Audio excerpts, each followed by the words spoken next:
Good morning, everyone. I want to welcome everyone to our Spring Break Sunday, and thank you all for taking some time to be here with us. For all of you that are traveling and are out on the road, wherever you're headed, and if you've joined us from your cars or from wherever your destination already has been attained, thank you for being here for worship today. A couple things that we will do today. Hopefully, some of what we talk about and hopefully some of the things that we share are things that you might remember or talk about when you leave this location today. But one of the things that I want to ask this morning before we go into some announcements, which will lend itself to a discussion in a few minutes, who here believes that God can do incredible things?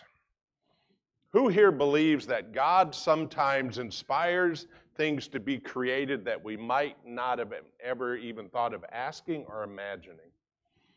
Who here believes that God, even though something could have been inspired and been realized, having not been asked or imagined, still comes forth and can be experienced by all of us in an incredible way on Sunday morning? Excellent. I'll be asking for volunteers in a little bit, okay? I want to share a few announcements with you this morning. First of all, I want to talk about the flowers that are here. The flowers on the altar this morning are in honor of Miss Ruby Schrader, and her birthday today. Her family is here. Members of her family are here somewhere. Where are they all sitting? Where are you? There. Well, I thought there was some other people. Are you all back? There you. Oh, there you are. You're back there. I got you behind Scott. I didn't see you. These are in memory and in honor of and in celebration of Ruby's birthday, which, if she was here with us, would be today.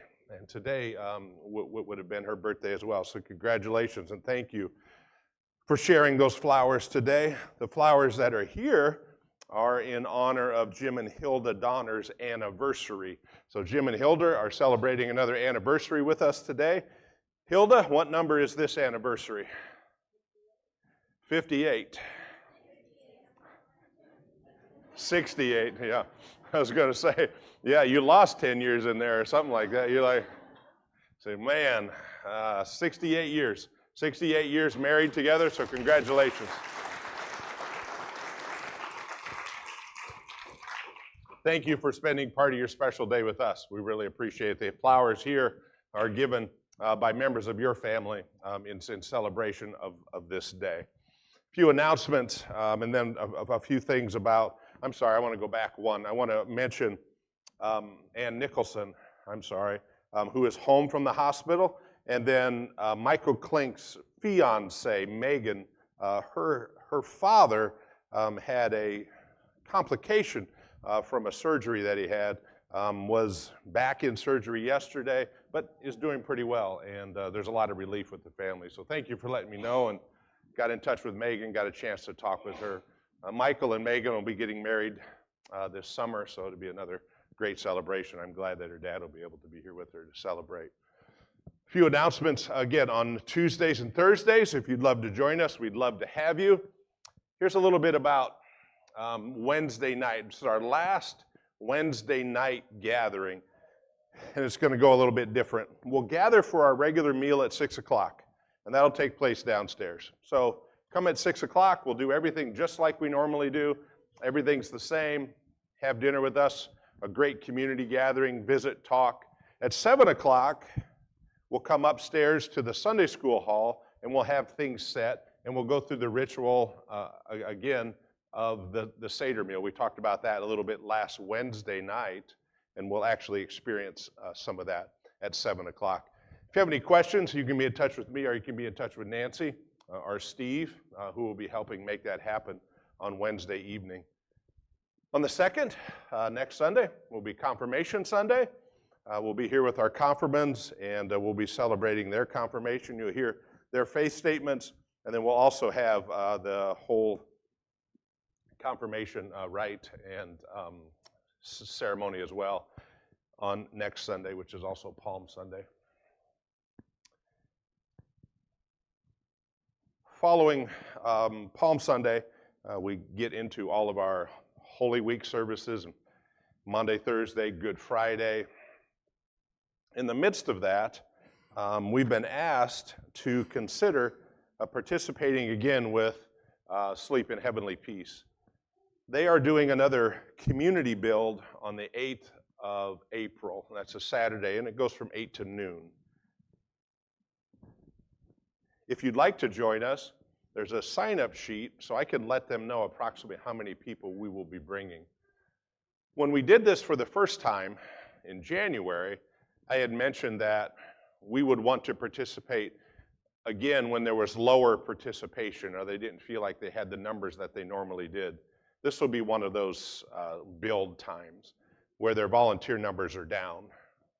And so if you would like to help us out, whether you will be building or delivering, it makes no difference to me. However, if you were with us last time and we're just building but not out on deliveries, we'll do the best we can to make sure that you get to go out on deliveries versus just building all of the time. So please consider joining us. Children can attend with parents. The one thing that they do ask is if the child is under age 12, that they aren't operating any of the power tools on their own. But we did have children joining us last time we built. It was a great experience. If you want to know more about it, if you want to know more about what they do and how they do it, just see me after church today and I can explain a lot more to you. Easter Sunday on April 9th, 2 worship services with a breakfast in between, 6:30 and then 10 o'clock.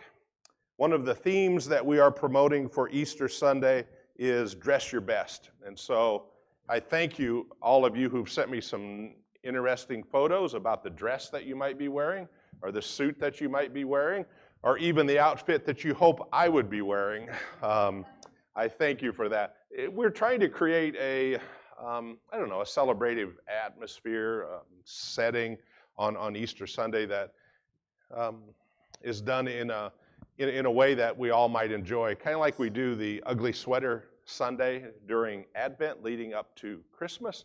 We switched it and went with a dress your best on Easter Sunday. And your best might look incredibly creative, whatever that may look like. Our Easter egg hunt will take place following worship on Easter Sunday. If you would like to join us for that, or your children to join us, there'll be an article in the newsletter, and there'll be some stuff online as well that I will be posting. We just ask that if your child brings a basket with them, that would be great. We'll get the kids all separated before we send them out for the Easter egg hunt. If you are wanting to donate any candy, that helps us get all the candy in the Easter eggs and all that good stuff. Nancy Lewis, who heads up our Christian education position on our church council, will be in the foyer today following worship. You can speak with her. So, with that being said, Kay is going to lead us in our prelude. We will get into our worship service. And remember that question that we started with today. We'll get to that during the children's time. Okay?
There you go.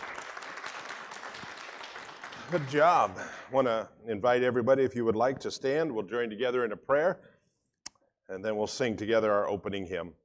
These words we offer together today as a gathered body of believers. God of steadfast love and mercy, remind us once again that in Jesus Christ, everything has become new.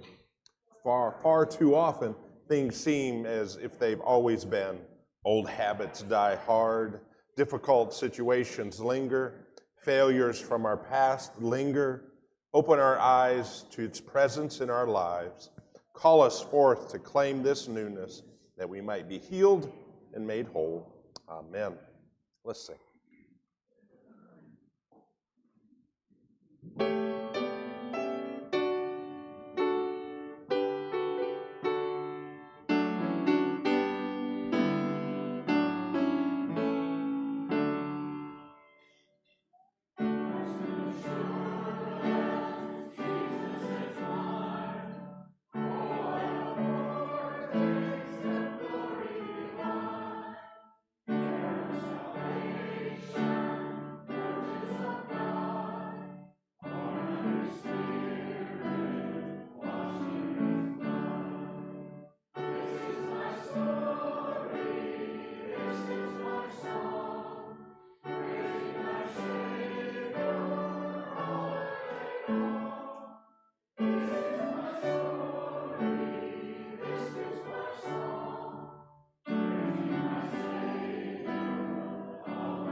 Children, come on up. Everybody else, be seated if you'd like.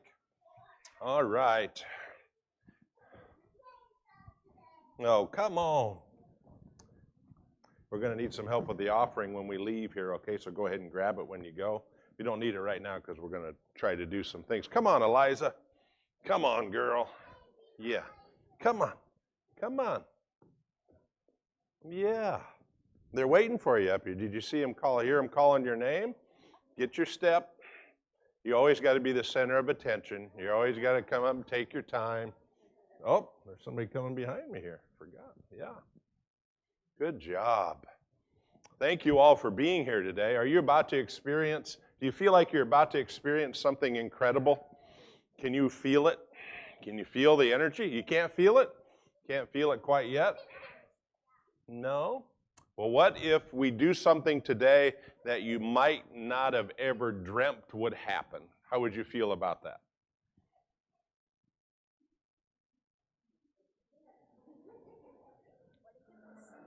What if it was scary?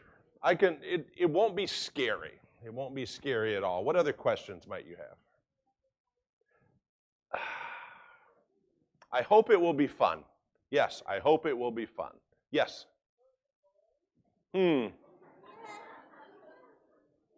Well, we're going to find out. We're going to find out. We're going to do something today that I am not sure anybody would have expected to happen. Part of it we probably can expect. Who had breakfast this morning? No, you won't be running. No. Who here ate something this morning? Who here brought food with them to church so you could snack on something while you were here? Your mom have anything for you? Yeah, you got some snacks with you? Sure. Today, I'm going to ask you to repeat something you did last week that had to do with falling, remember? And that involved what, though? That involved what involved? That involved trust. So you're going to have to trust, okay? You're going to have to trust, and you're going to have to believe that God can make incredible things happen even if we might not have been able to ever imagine that it would. My next question for you is, do you want to experience it? Or you saw all the hands that came up out here when I said, do they believe that God can make incredible things happen? Did you see them raise their hands? Do you want them to be the first to experience this, or do one of you want to be the first to experience it? You want to be the first to experience it? Okay. You want to be the one. Can I use that chair? I know. I'll keep her very safe. So we're going to use this chair, and I'm going to put a blindfold on you. And we're going to bring this chair out here so you can sit in it. Just like, come out here. You guys can come around the chair if you want so you can see. Come on, get in your big chair. Get up in your big chair. You've never sat in one of those before? What's it feel like? Feels comfy? You want to take it back with you when you go to your pew? Okay, we'll have your own chair.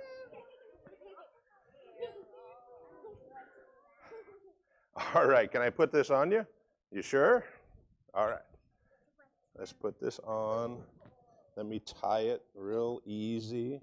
Make sure that, tell me if it's not, oops, I got your hair. Is that too tight? It's not too bad?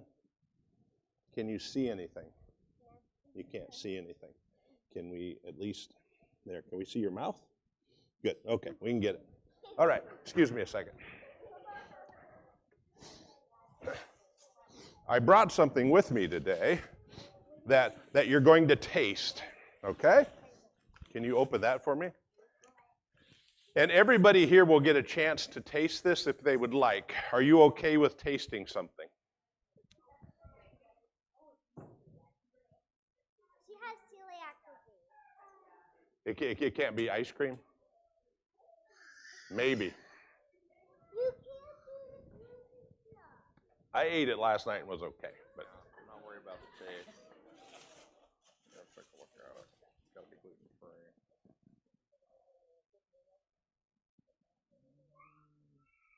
Should be fine. do I have your permission? Yeah. All right. Your dad said it was okay. Your mom wasn't so sure. Are you okay? We can change. Okay. It's ice cream. Who likes ice cream? Everybody likes ice cream, right? Everybody likes ice cream. Who here believes that God can do incredible things that you may not have asked or imagined or even thought of? Who here believes that? Now less hands went up because you're going to ask me to do something.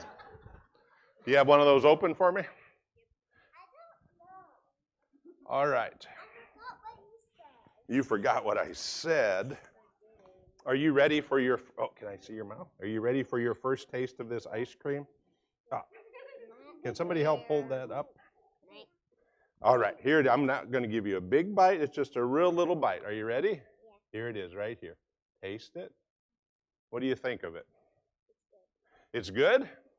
How good is it? Have you ever tasted anything like that before? No. What does it taste like to you? I don't know. You don't know? What would you describe it as? I would want to have some of that. You want to have some of that ice cream? Flower seeds. Tastes like flower seeds? Yeah. Who else would like to taste this? Go ahead and take your, you want to taste? Okay. All right. Let's see. This is the other side of this. You can have a taste. What do you think? How do you like it? It tastes kind of weird. Yeah, it does taste kind of weird. What do you think? You want to taste it? Yeah. All right, let's take a little taste for you. What do you think? What do you think of that? Is it really, really good? Yeah. All right. I'm getting a different. Come here, big man. I never heard of that flavor. I think You haven't heard of this flavor before? I'm going to guess a lot of people. What's it taste like to you? Tastes like. You want a bite? All right. You want to take a little taste? It tastes like Mm. salsa. Tastes like salsa. I You don't like it? I think that flavor is vanilla. You think it's vanilla? I have another bite. You want another bite? It looks like vanilla. Let me give a couple. Come up here. Let me give a couple more bites. How'd that one taste? That tastes good too? What flavor do you think it is? Some have said vanilla. Ice. I said vanilla. You said vanilla? It tastes spicy. It tastes kind of spicy. It tastes like pepper. Tastes like pepper. It tastes like salsa. Okay. Julie, would you like a taste? Sure, yeah. Hold on a second. Here's a little taste for you. What do you think? What? That tastes like salsa a little bit? Anybody else out here who believes in God doing amazing things like to taste this? Who? Would you guys like a bite? You don't want to taste? Who would like to be one more volunteer and before I make this reveal? Delwyn Parker raised his hand. The only reason I picked Delwyn is because his wife just went, you do it, you do it, you do it. There you go, that's for you. Now you experienced it. It tastes like garlic. Tastes like caramel. Is everyone ready for the reveal? Are you ready for me to reveal what kind of ice cream this is today? Because we don't always think, and we can't imagine what God may have created or inspired to be created. This is the brand new Hidden Valley Ranch ice cream for everyone to enjoy. It's Hidden Valley Ranch. Who here's?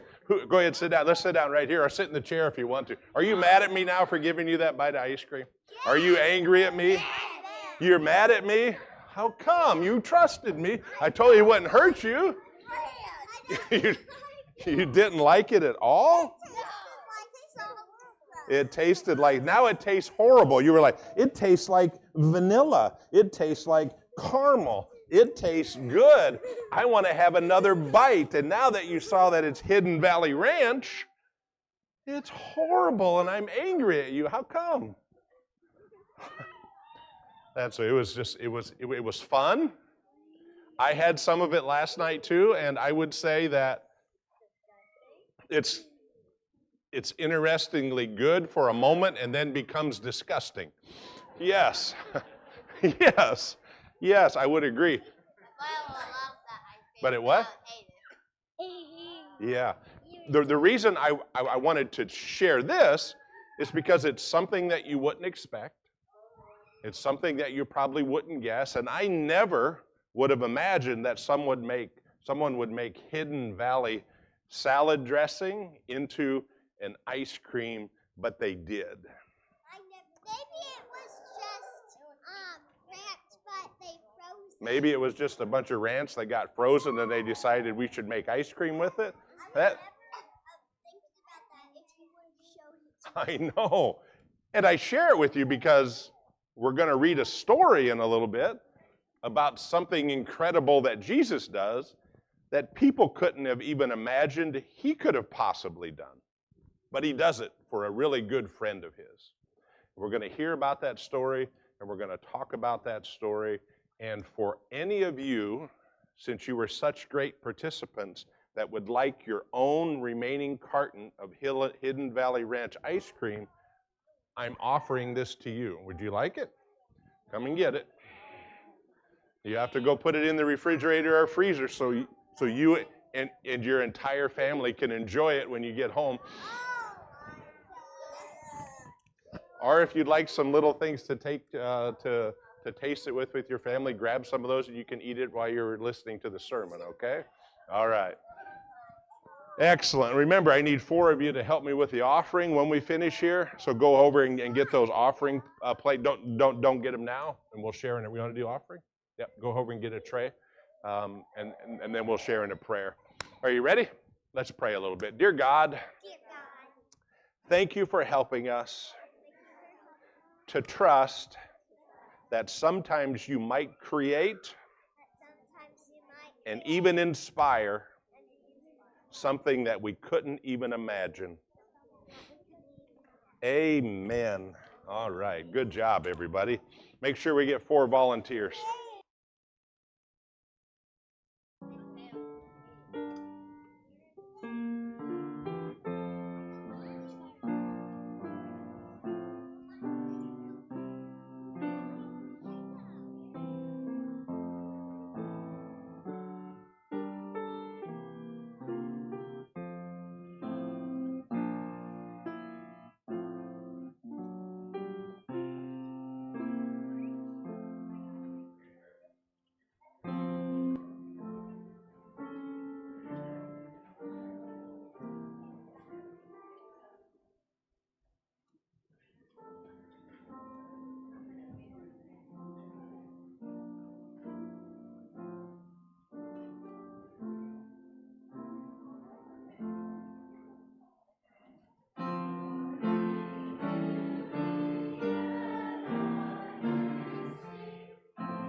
Thank you very much.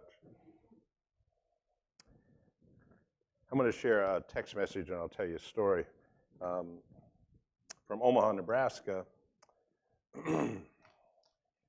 my sister-in-law texted me this. I was sweating for a minute, thought you were using the same spoon for everyone.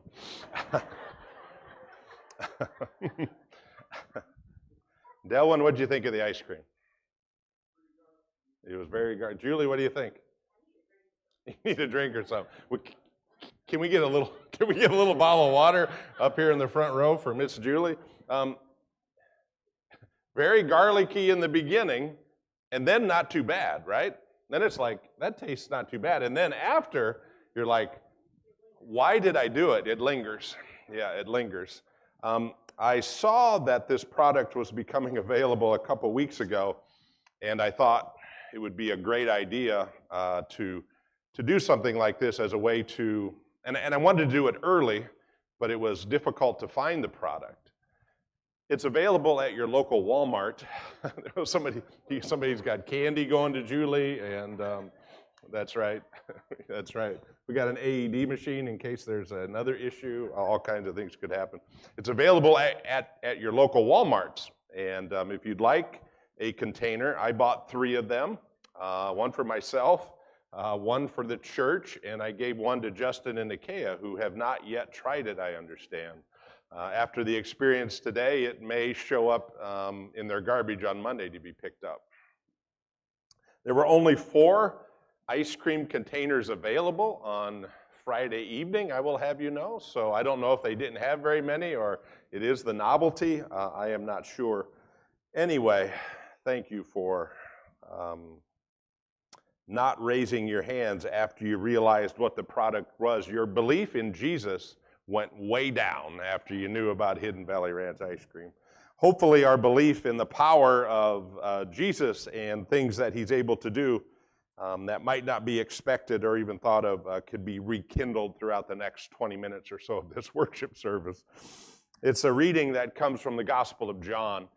It's not exactly the 1 through 45, but I'm going to be reading various verses from this passage. And it's the story of Jesus and a good friend of his and his death. And so it's a very challenging moment, but it's also complicated in all of the dynamics that result from this event and Jesus' actions and the feelings that he has around this particular experience. The story, as recorded in the Gospel of John, reads this way.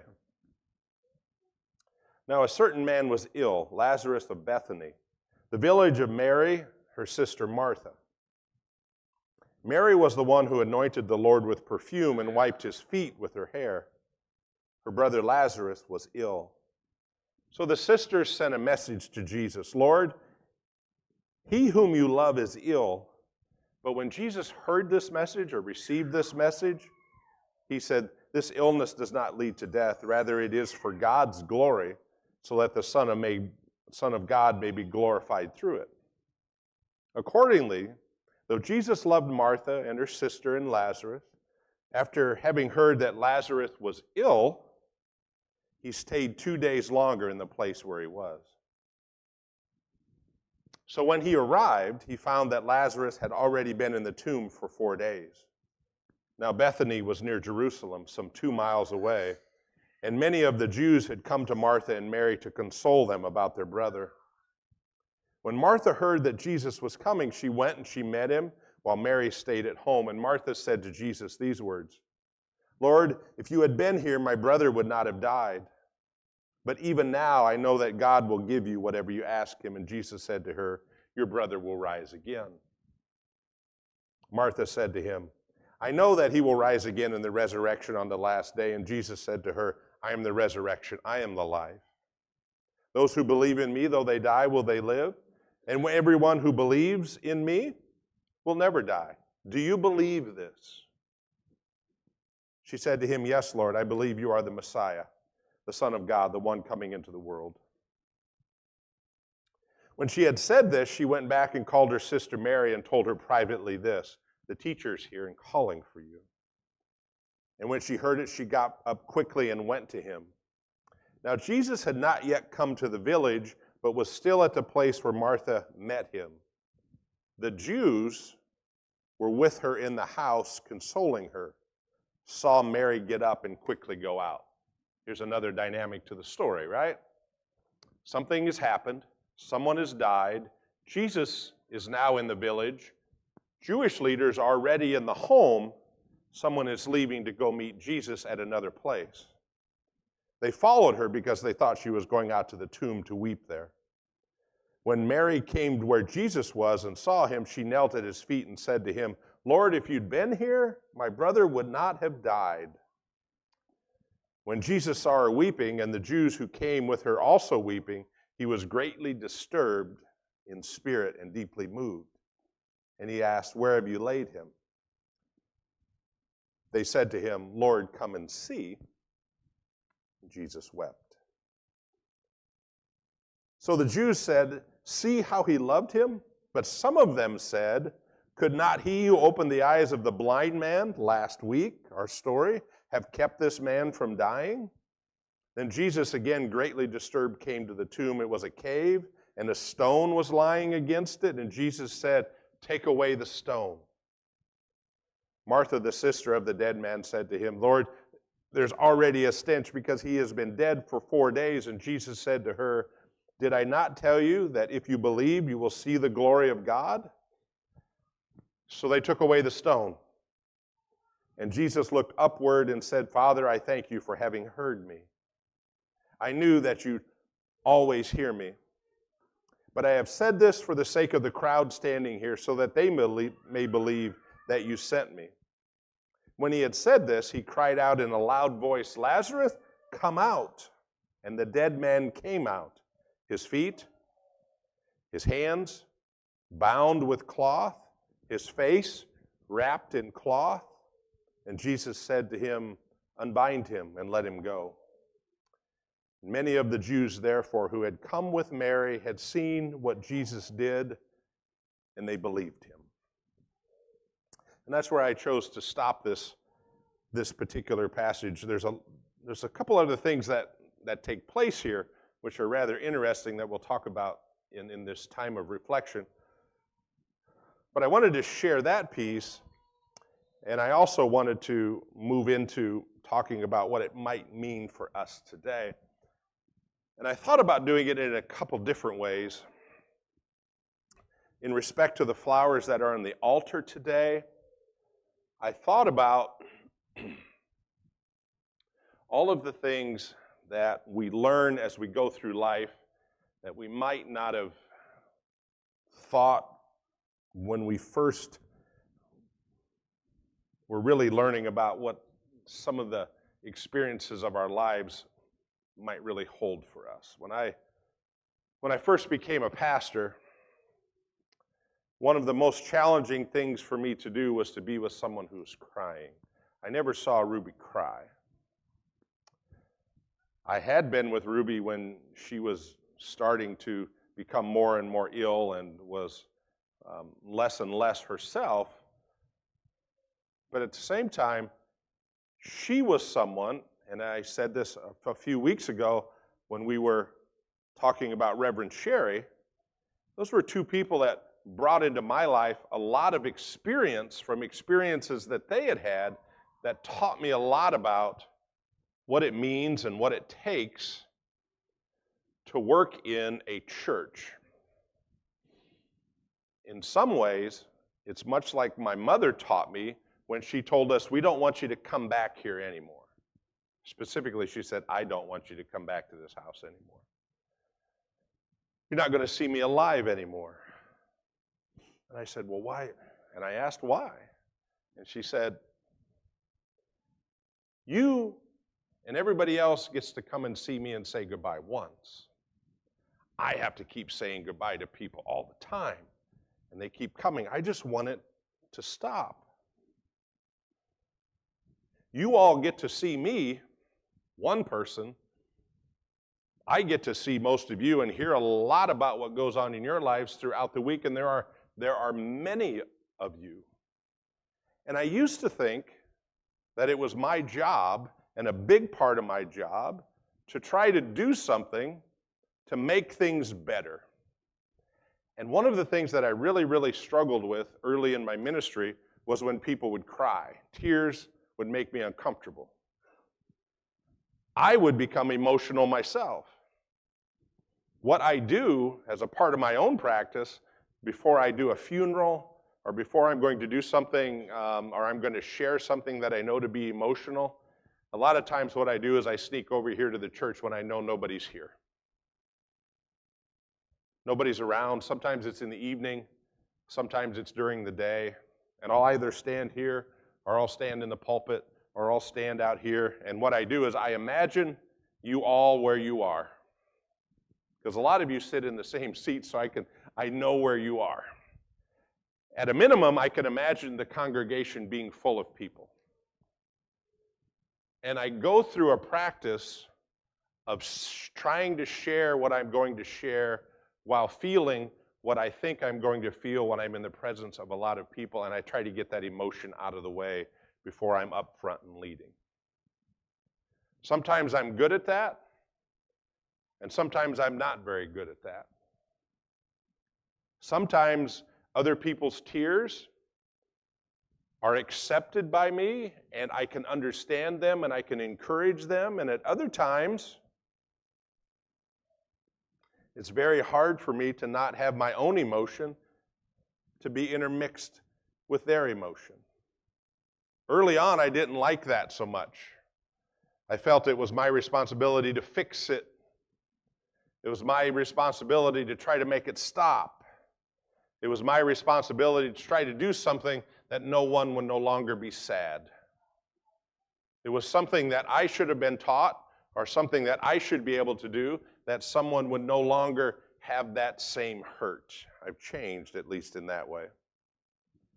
And I've learned to be not only comfortable as anyone can be with other people's tears, but also with your own. I've learned to be comfortable in that way. Because there's a lot of things to be learned, and there's a lot of things that can happen in our lives, don't you agree, that cause them. And I believe it to be a privilege and an honor and an incredible responsibility to be a pastor who is trusted to be with people in many of those circumstances. And so I've not only learned to be comfortable with those tears to some level, but to also welcome them and encourage them when I'm with someone facing sadness or challenge or grief. Because tears are an important way for us to show emotions. Tears are an important way for us to stay emotionally healthy, especially when we're going through a difficult time. And there's all kinds of places that we can find passages in the Bible where tears are included. In Isaiah, we're told that there will come a day when the Lord will wipe away the tears from all faces. And in Revelation, we're told something similar. When the holy city descends from heaven, God will make his home among us, and God will wipe away every tear from our eyes. Death will be no more, mourning and crying and pain will be no more, and all things will be made new. And in today's gospel, tears are also featured, but in a very different way. It's Jesus himself who sheds tears. And not only Jesus, but imagine that situation with me. Maybe you've been in that situation, a hospital room, a bedroom, a living room, wherever you may have been when these moments happen. Mary and Martha and all of her friends and family are also in tears. Everyone's crying. Jesus wasn't even there. Lazarus was put in a tomb 4 days ago. They're still grieving. And Jesus comes to them, and it only deepened their grief, or at least brought out a little bit of the anger in the midst of their grief. If he had only come sooner, Lazarus would not have died. And he wept. And he wept.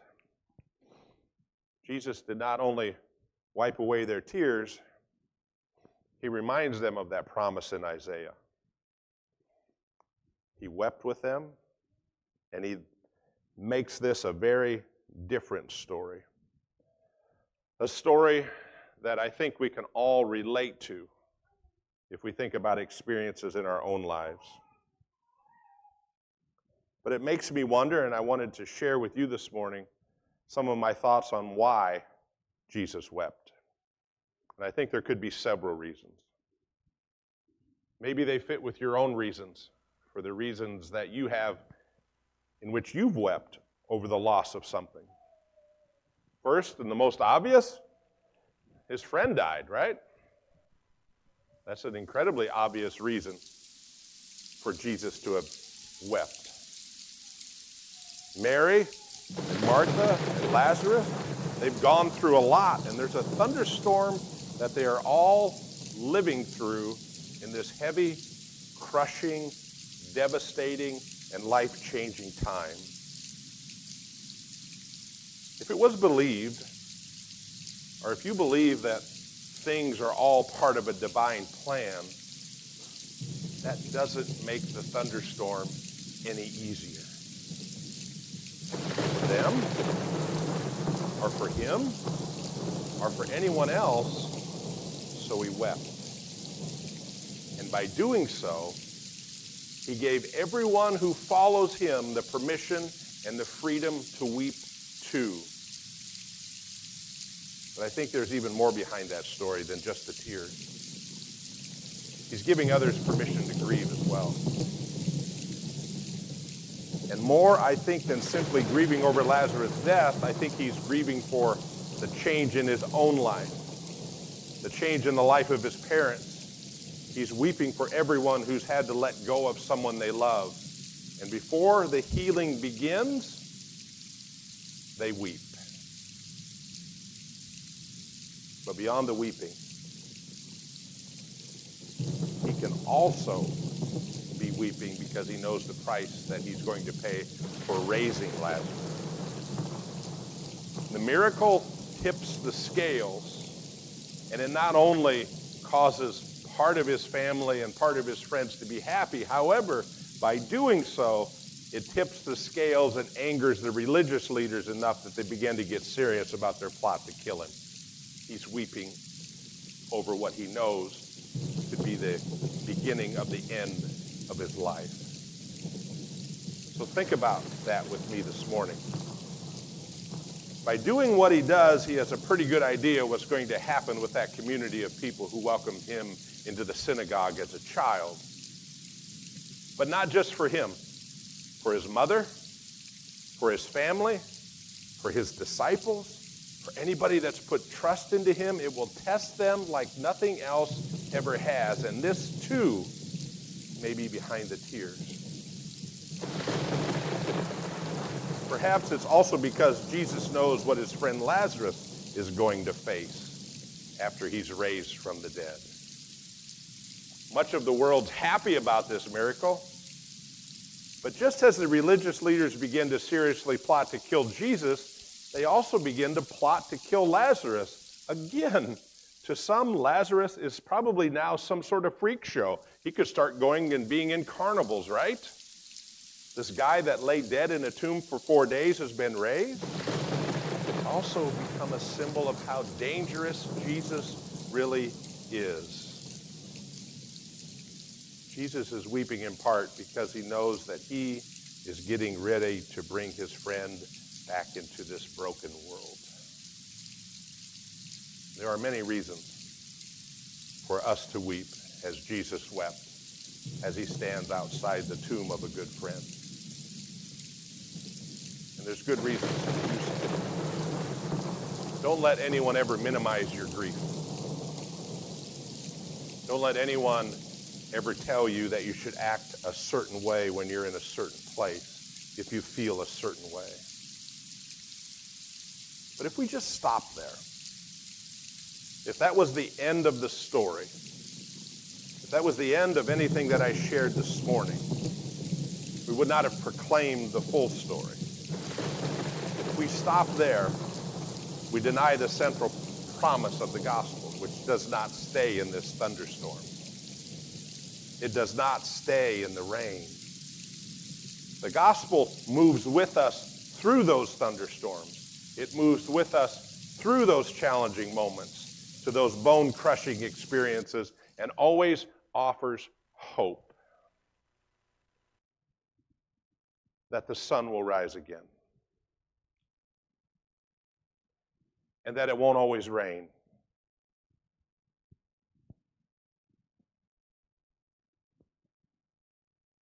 And the thunder, it shows us through the lives of others that tears are necessary when love's involved. The deeper the love, the deeper the grief. The deeper the love, the deeper the sadness. But yet also the deeper the love, the brighter the sun. We're all are invited out of our tombs, whatever tombs we find ourselves in, into the light of an everlasting light. And all of our tears will be wiped away, eventually. And that death is no more, whatever that death is for you. And mourning and crying will be no more for a time, even though it will come again. And that laughter will eventually fill our ears, our hearts, and our souls. Did I not tell you that if you believed, you would see the glory of God? Jesus says this before raising Lazarus, and he says it to us today. And so I thank you for believing and trusting that God can do more than we can ask, more than we can imagine, or to do something that we might not have even ever thought could have been possible, even if it's something as simple and as horrible and as awful as frozen ranch dressing made into some ice cream. It exists. Blessings to you all and glory to God. 'Tis so sweet to trust. I ask you to stand if you would like, and we'll sing together.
Nicely done.